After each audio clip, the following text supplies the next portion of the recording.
Welcome to the Unknown Asylum Wednesday night Asylum podcast, debut podcast number one. Number one. This is our debut show for Wednesday night Asylum as I sit here in the Unknown Asylum. And I am Unknown, the alien assassin.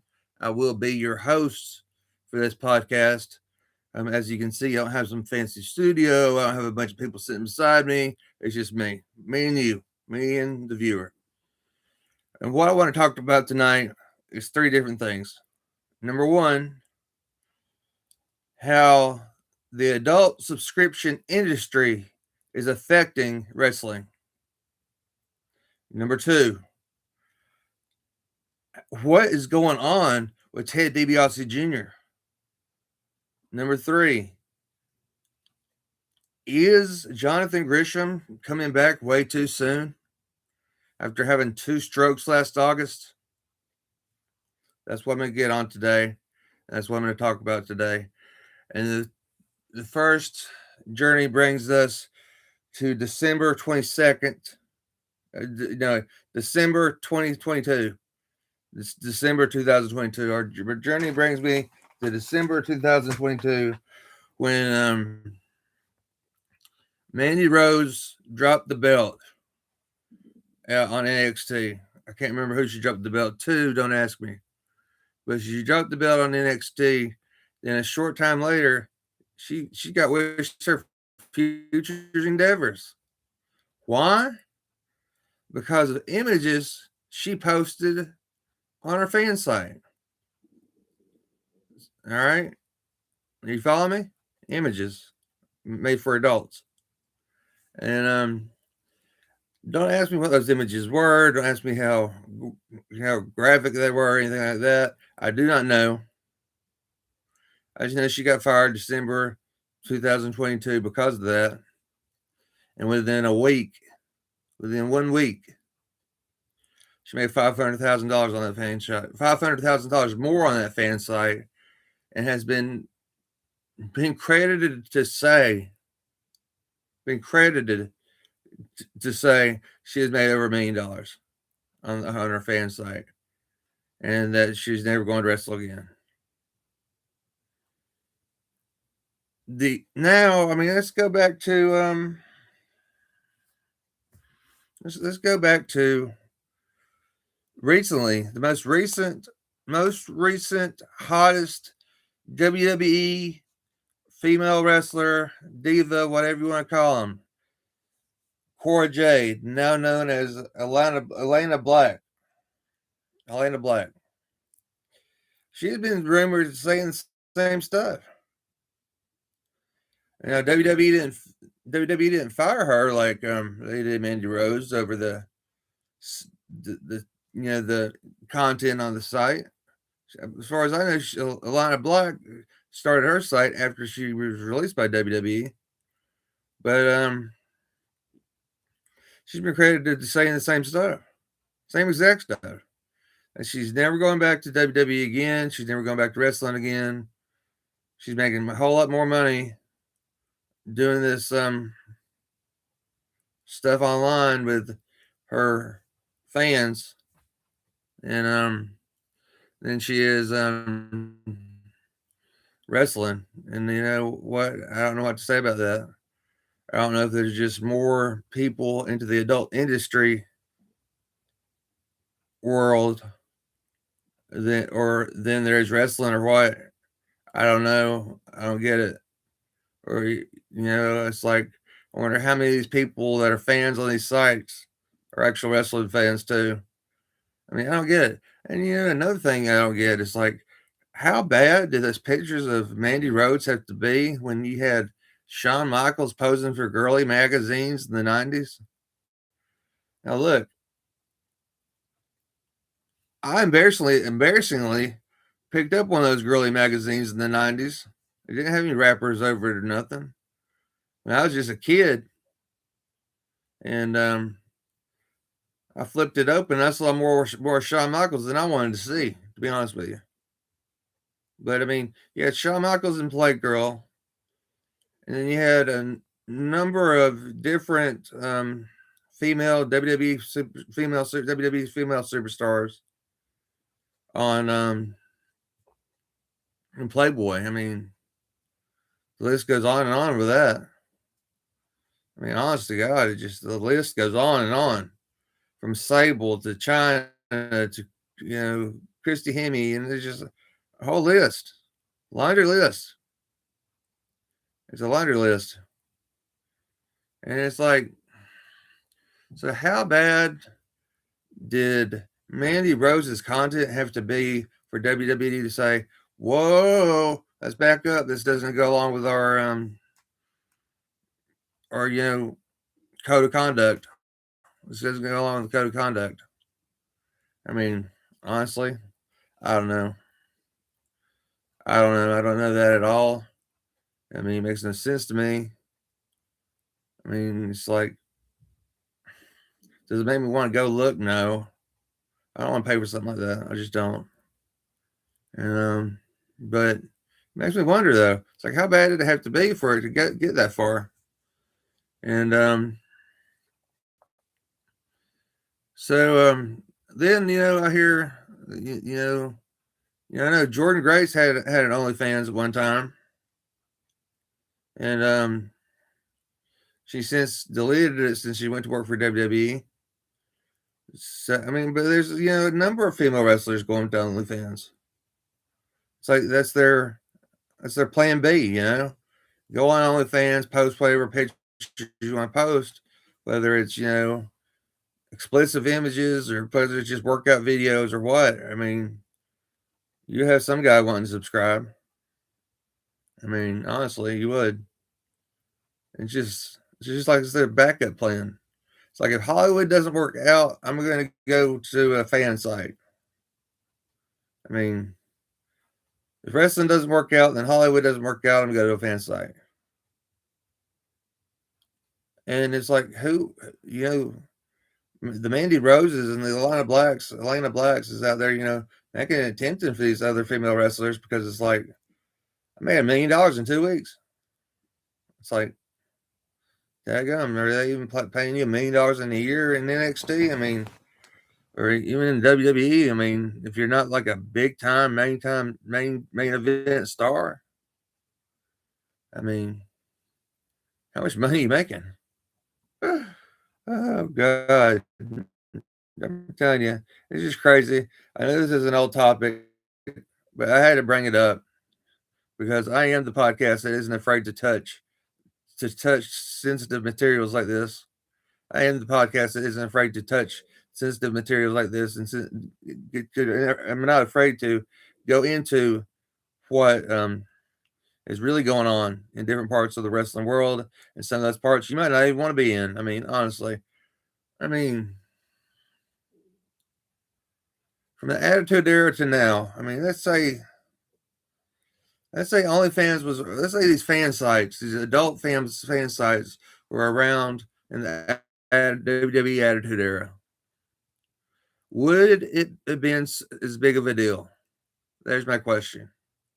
I want somebody to answer. If this was going on in the Attitude Attitude Era, would it have been such a big deal? I mean, really, I mean, think of all the crazy stuff that happened in the Attitude Era, from Vince McMahon pulling his pants down, having people kiss his butt, to having factions with women being in charge of men and domineering roles, and having different, photo bikini judge offs, and where Sable wound up, with her top down and has painted hands over her breastises. I'm just saying, man.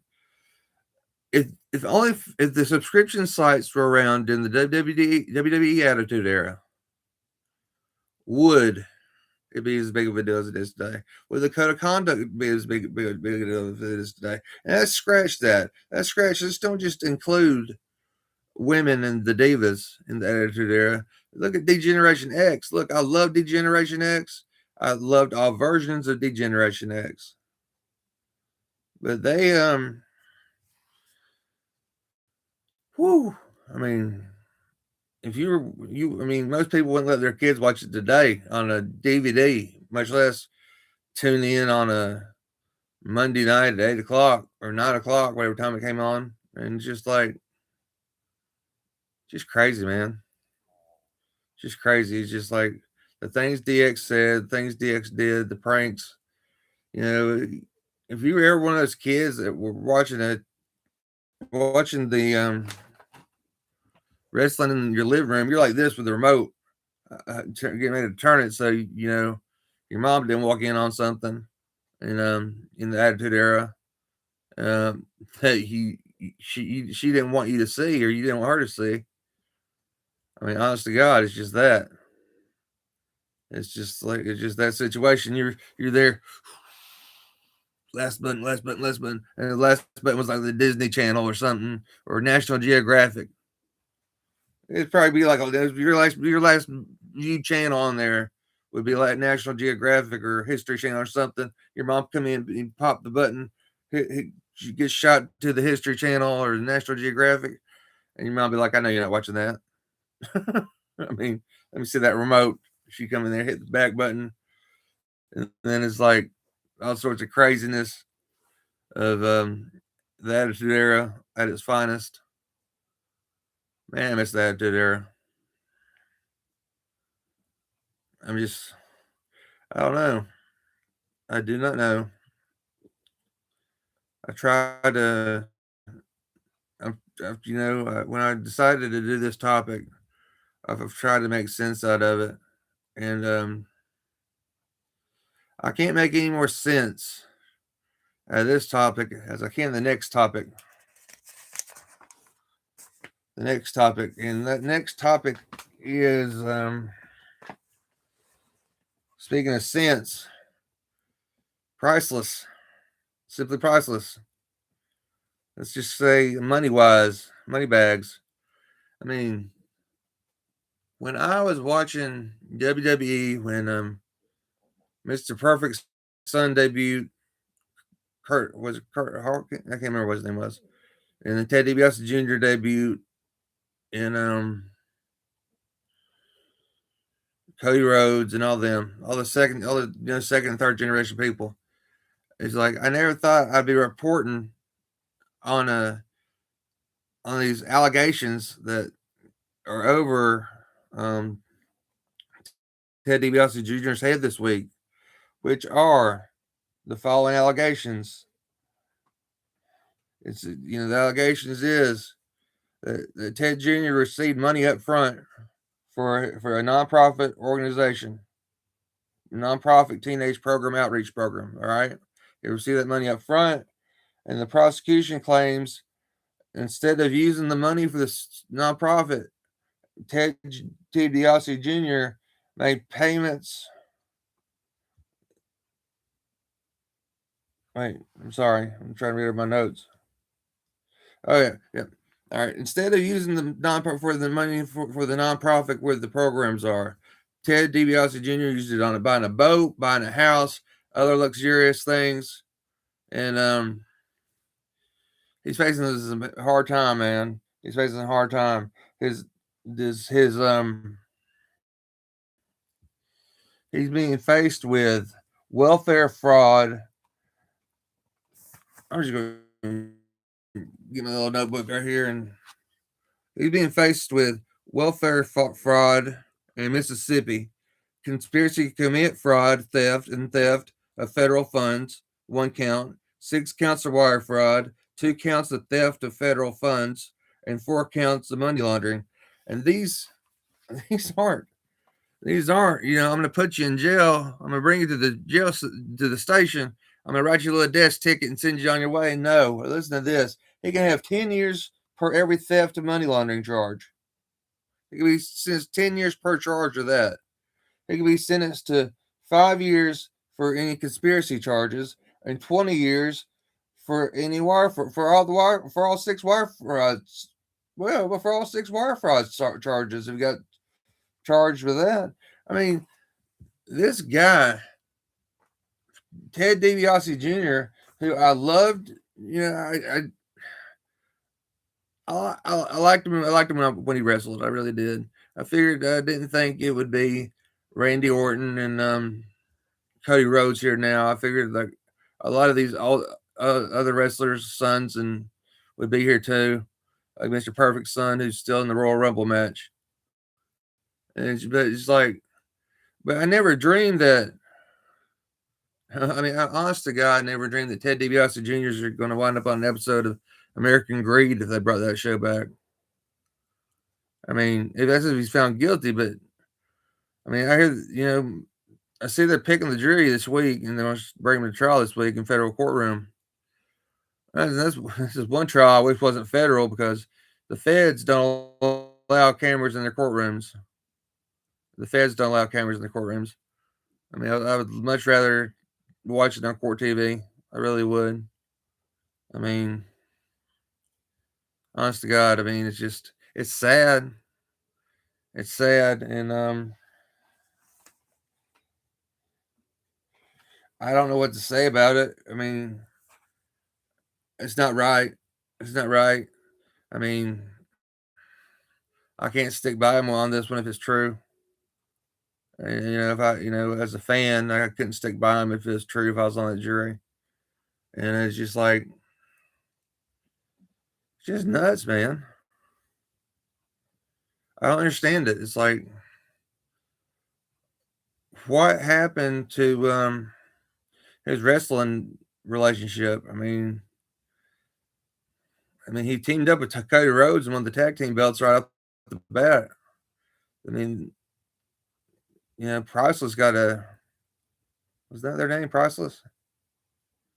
They got a big push, man. They got a big push in the beginning, him and Cody both. And I don't know what happened. I don't know why he couldn't have gone to TNA when he left or something like that, or pulled a Matt Cardona and got on the indie circuit and just killed it, and proved himself worthy of WWE and WWE's whatever they consider worthy. I mean, I don't know. I do not know. And come back to WWE later. I mean, I don't get it.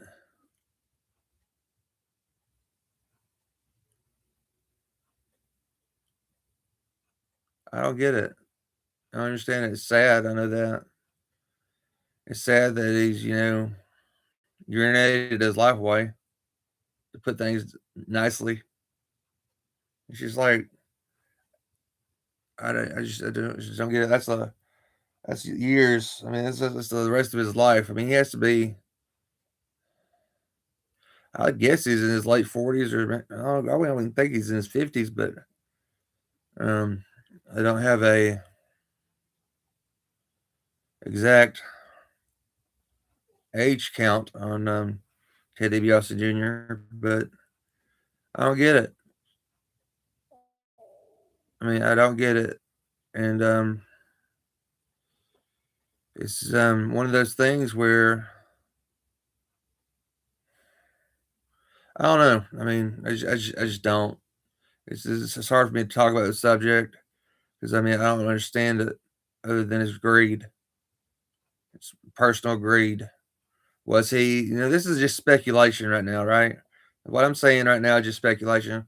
Was he just upset that he couldn't get in the ring and make money like his dad, and thought that's the only way he was going to get what he wanted was by funneling and swindling these you know, just nonprofit charities? I mean, I myself, who's worked for a nonprofit charity, I wasn't involved in the finance part, but I represented a nonprofit. I do still represent a nonprofit charity at times, and that's Wrestling for a Cause Chattanooga. And it's like, I have seen how Wrestling for a Cause Chattanooga has made you know these kids happy. That and it's like I can't imagine stealing from kids. You know what I'm saying? I can't imagine abusing kids. I can't imagine abusing kids in any way, verbal, anything, verbal, physical, sexual, none of that. and I couldn't imagine stealing from kids. I'm not that type of person, and I couldn't imagine it at all. And yeah, if that's true, if he really did do this, I mean, which as from what I've read and what I've seen different places, is they got a strong case against him. So if he really did do this, he's gonna have to do the time, man. It's gonna be the rest of his life. I mean, honestly, it's gonna be the rest of his life. I mean, 20 years per wire fraud count, and I found out there's 6 wire fraud counts. So 20, 40, 60, 80. That's 120 years. That's 120 years just on the wire fraud charges. On the wire fraud charges. Yeah, gum. And 5 years on the conspiracies. What many conspiracies did he have? Um, One kind of conspiracy, so that's 125 years plus 10 years for each theft and money laundering. This is another 40 money laundering and another 20. I lost count. I'm out. I'm out. 1, 2, 3, 4, 5, 6. I'm out. I'm out. I'm gone. I mean, gosh, that's just crazy, man. That's like 200 years almost. That's like ridiculous. I mean, that's why I'm glad I work for decent people, because I'm telling you what, when you start conning people like that, you just start dragging in everybody. You know, I wouldn't survive in jail, I'll be honest with you. And but let's see here. Next topic, next and final topic on this debut episode of Wednesday Night Asylum. Let's talk. I mentioned her earlier. She had a OnlyFans, Jordan Grace, and that she did shut down prior to going to work for WWE.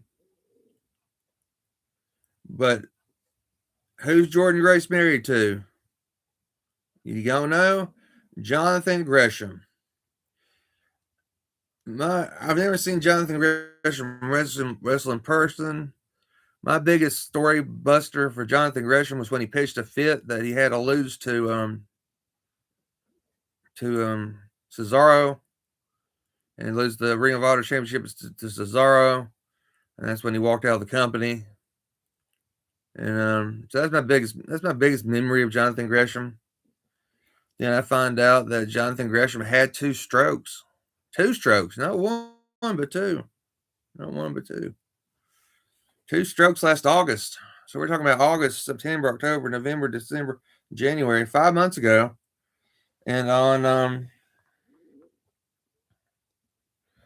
my grandfather's birthday, my grandfather's birthday, January 23rd, 2026, at Beyond Wrestling's Wildest Dreams in Somerville, Massachusetts, Jonathan finds himself in his first match back after 5 months. After having 2 strokes, 5 months, his first match back. Not only that, Jonathan Gresham has already announced a second match he's going to be in, and that's going to be on February 1st, 2026, at Game Changer Wrestling and JCW's Super Show in Queens, New York. This second match event is a charity event for the neurodivergent children. But yeah, so there's 2 matches within a week, virtually within a week's time, after having 2 strokes.